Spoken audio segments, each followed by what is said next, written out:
record on this computer. Okay. So today we are going to talk about Venus retrograde season that's about to kick in next week. And I'm going to connect that with the lunar eclipse, which is also happening next week. And then Uranus and Saturn square, which is kind of happening this year, and it's like an energy that it's going to be dominant for quite some time. So I'm going to connect all of these things and how they all intersect, and which themes are going to come to the front basically during the next year. But specifically for the Venus retrograde, so Venus retrograde is going to happen from the 19th of November to 6th of March. And there is a shadow period. So the actual retrograde is happening from the 19th of December to January 29th. And before then and after we have shadow periods, but I see all of that as a retrograde period, not from technical point of view, but more from the actual influence it has on all of us collectively as well as individually. So I consider Venus retrograde kicking in next week on the 17th, and then going all the way to the beginning of March. And I think Venus retrograde is something we're going to feel quite strongly, and that's why I wanted to dedicate this session specifically to that. We have one more person joining. Okay, but I will just carry on. So, I don't know, something didn't work out. Maybe she'll come back. Right, so did she just give up at the last minute? I'm not sure what happened. Anyway, so what is Venus? Venus basically, I think Venus retrograde is a really important transit because, okay, one more time. Is she joining? Yes. Yes. Right, so why is Venus retrograde such an important transit? Because Venus is actually an incredibly beneficial planet in everyone's chart. So if a person in their natal chart has a really good position of Venus, that person, you can say that that person is really blessed. And it's not like we have Jupiter, which is like a planet of luck, but it's not just that. Venus is more about how we feel in our physical manifestation in this life.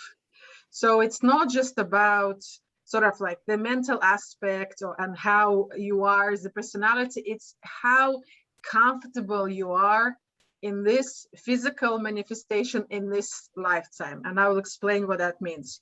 So Venus corresponds to a number of things. It's first of all an incredibly generous planet. So if you have a really good relationship with your Venus, I genuinely tend to really suggest focusing on your Venus, because if you understand Venus in your natal chart and you have a good relationship with your Venus, the chances are you're going to feel blessed in this life. You will feel, I don't know, I don't want to say comfortable because that's like not like in a comfort zone kind of thing, but in terms of wellness, in terms of prosperity, in terms of even your physical health, is just an important position in your chart, and it's really quite important to befriend your Venus.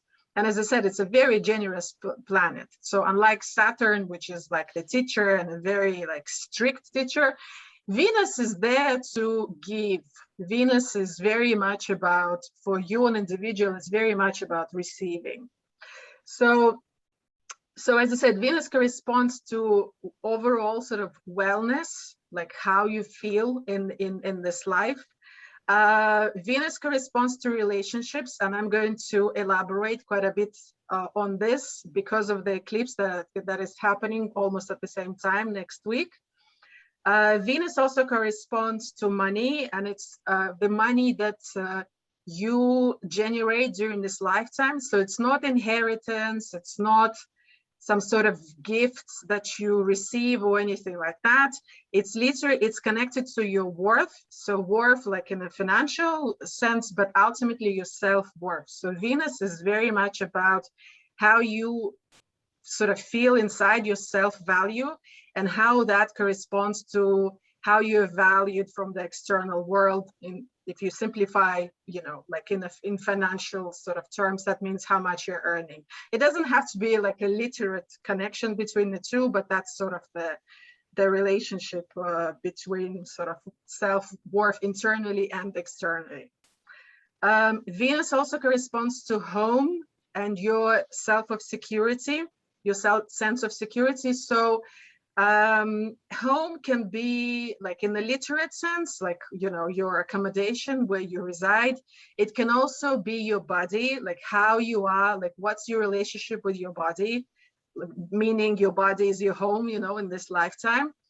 So that's again corresponds to wellness and also the sense of security. So people that tend to not have a good relationship with Venus tend to not have a good relationship with the sense of security and sort of you know, rootedness in this world.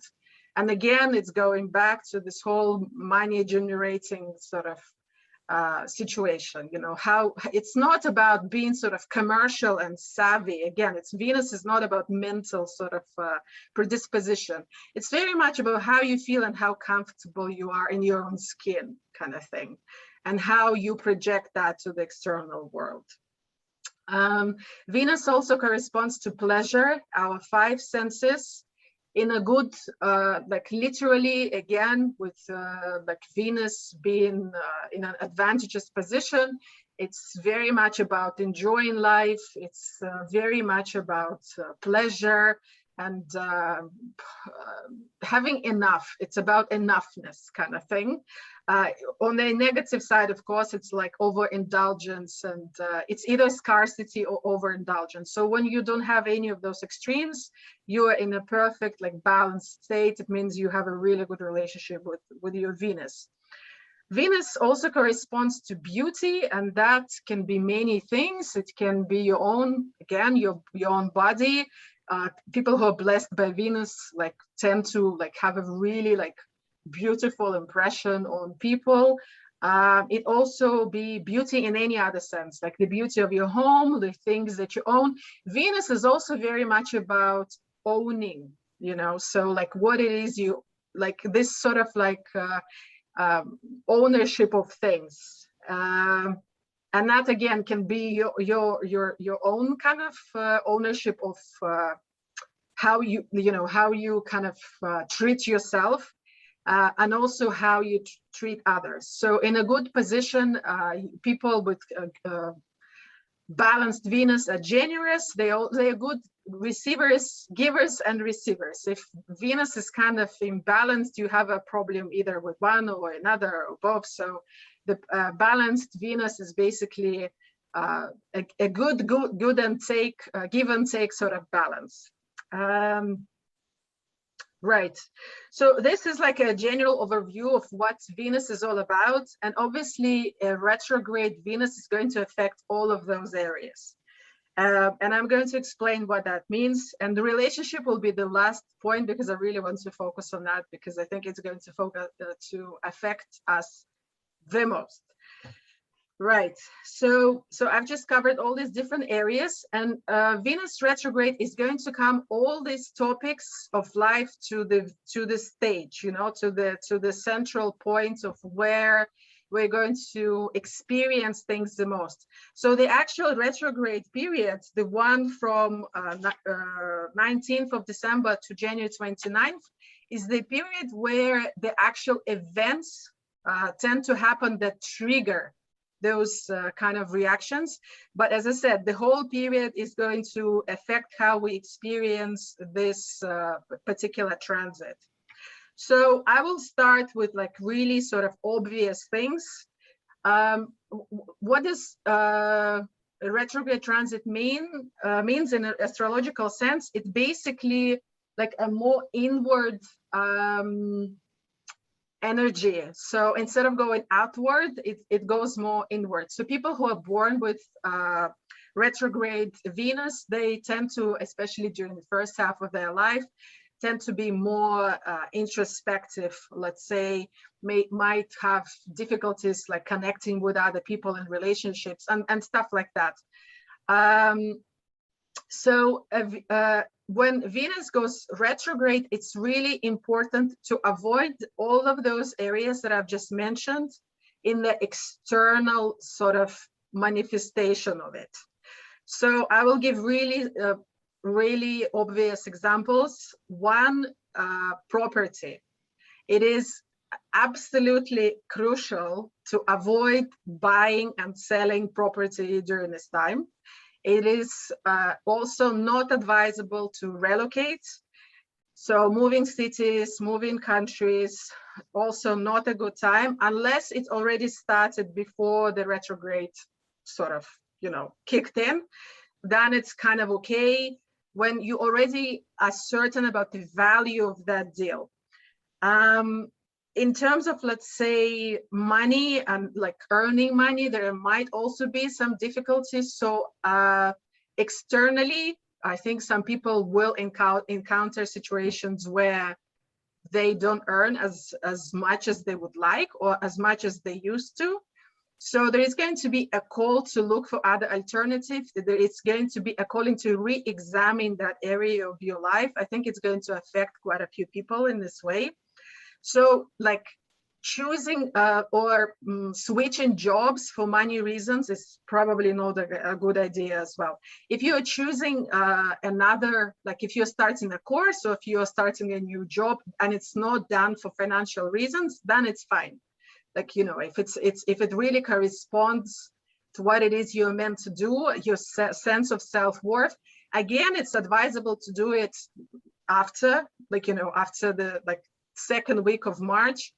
But I think everything that revolves specifically to money, because it's the most material manifestation of Venus, it is strongly not advisable. Also, when it comes to beauty, like really drastic procedures and like any surgeries, especially like external, so plastic surgeries, like tattoos, stuff like that, also really strongly not advisable during this period of time. Something can just go wrong, time might pass and you will look back and you will really strongly regret it. Basically, this Venus is going to be in Capricorn, and Capricornian energy is the least flexible energy you can find in the zodiac. So any decision that you're making during this period of time that cannot provide flexibility later on, that's why things like moving to another country, buying, selling property, getting a tattoo and getting married and things like that, they're strongly not advisable during Venus retrograde because there is just not flexibility. Capricornian energy is very fixed, very directed. So it might lead to really unexpected regrets basically later on. If you expect, if you change your mind or something like that, you have to be very, very certain. If in this period of time you decide to get married, for example, you have to be not 100 but 300% certain that this is the right time to do it. But the irony of it is that there is going to be a really strong urge to change all of those things. So on one side, you're really not sort of like advised to make all these drastic changes. On another hand, retrograde Venus makes these really strong urges to form relationships, to relocate, to start a new business, or like to find a new way of like generating income. But it's really advisable to kind of examine why it is you're doing that. Retrograde period is about sort of examining and evaluating really carefully what it is you're doing with your life, especially in Capricorn, because Capricorn is very fixed. It's not like any other sign where you kind of like, I don't know, make a decision and then you go in that direction and then you change your mind and then you go in a different direction. Capricorn is the opposite of that. So you're expected to make that decision and nothing will like sway you. Like you just like determined to go in that direction and that's it. So that's why this, in addition to being retrograde, with Venus being in Capricorn, is just going to be like a desperate energy because you might end up feeling really fixated on something. But, you know, like after the Venus retrograde is over, you might look back and really question why you felt that way. It will be very weird for you why you were like so fixated on that particular idea or whatever, or relationship.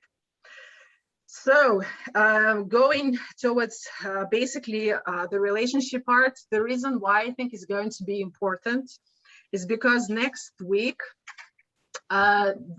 this Venus retrograde period kicks in pretty much at the same time as lunar eclipse in Taurus, happening next week on the 19th of November. And I think this energy is really going to sort of like multiply and like will put a focus on areas of our lives, with the eclipse especially being the sort of the emotional side, the lunar eclipse especially, like where we will really feel if there are certain areas in your life where you feel scarcity or like certain unfairness in terms of self-value or how others value you and those kind of topics, like I think this eclipse is going to magnify it. It might feel really quite uncomfortable and big, but this is very much like a channel towards the area that you need to focus on during these few months until March.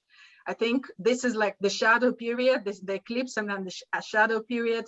Like all that energy will tune you into like a particular direction of which area specifically you need to focus on when it comes to Venus retrograde, because it's not all bad. If you don't focus on external things and if you go internally in terms of like self-worth and your feeling of security, feeling really secure in your body, feeling really grounded, also feeling really secure in who you are as a person, this is a really good time to invest even more into that. This is a really, really good time to do precisely that kind of self-work, let's call it that. So basically the eclipse, the lunar eclipse in Taurus that's happening next week opens the new eclipse season. So during the past, year and a half, so when basically Corona period kicks in March 2020, we had the beginning of the previous eclipse season, and the previous eclipse season was all about Sagittarius and Gemini. So the last solar eclipse in Sagittarius is going to happen at the beginning of December, and this is going to be the closure of this cycle. And this eclipse happening next week on the 19th is the beginning of the new cycle that's going to happen during the next roughly year and a half. And all of those eclipses are going to be in Taurus and Scorpio. So I think what's going to happen, what happened during the past year and a half, it was more about individual reflection of your identity. Like this Gemini and Sagittarius energy was really making everyone question their own identity. Like, what do I do with all of this that's happening in the world? How is this related to my own identity? Like, how do I need to change, adjust? What do I need to let go of? You know, how do I adapt to this new sort of like conditions, but all from a like a more individualistic point of view, and also your mindset. Both Sagittarius and Gemini are ruling our mindset. So a lot of us went through a lot of changes in terms of how we view the world, how we view ourselves mentally, right?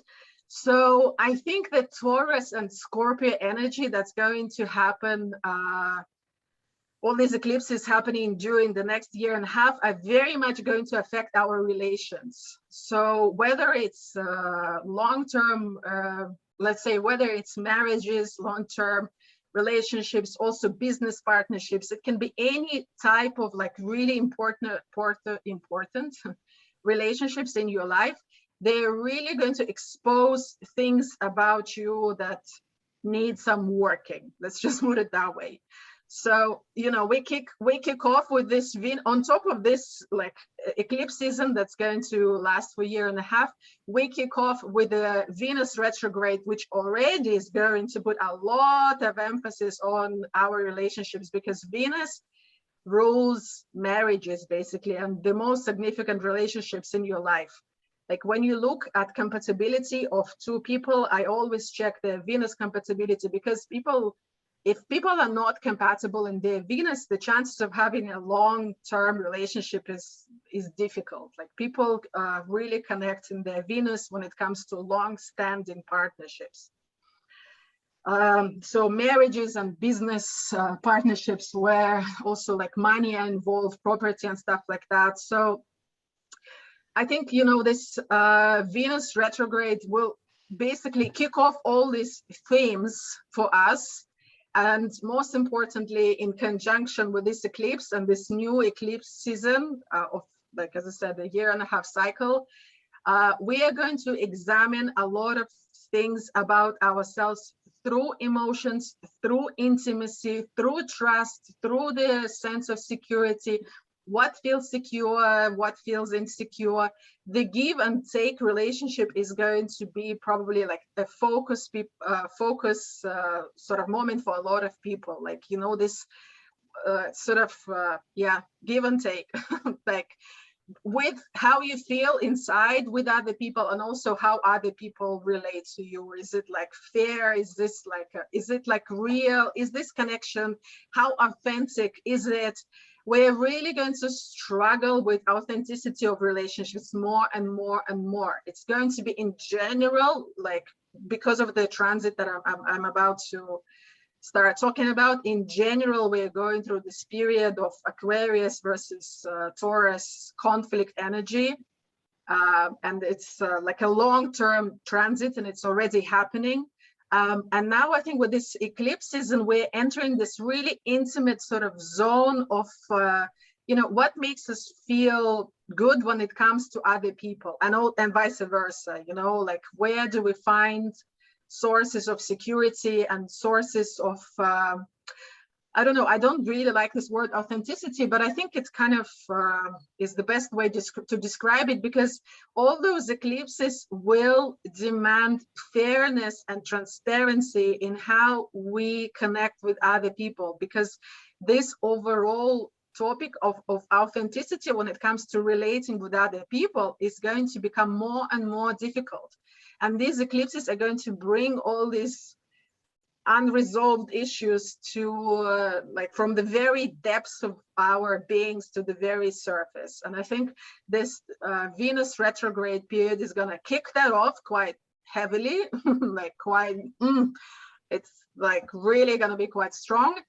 And then it's like, I'm not trying to present it in a gloomy kind of way, but it will not be a time for artificial relationships. It's not going to be a time also to be like super selfish and focused entirely on yourself, because that's really gonna kick you really quite badly. It will be about learning how to connect with other people, how to actually, and in order to do that, of course, you have to be really secure and safe in who you are. So like it's like a general topic of Taurus and Scorpius and energies. Like, how do you feel safe? Do you, first of all, your self-awareness, like who you are, do you feel safe in that?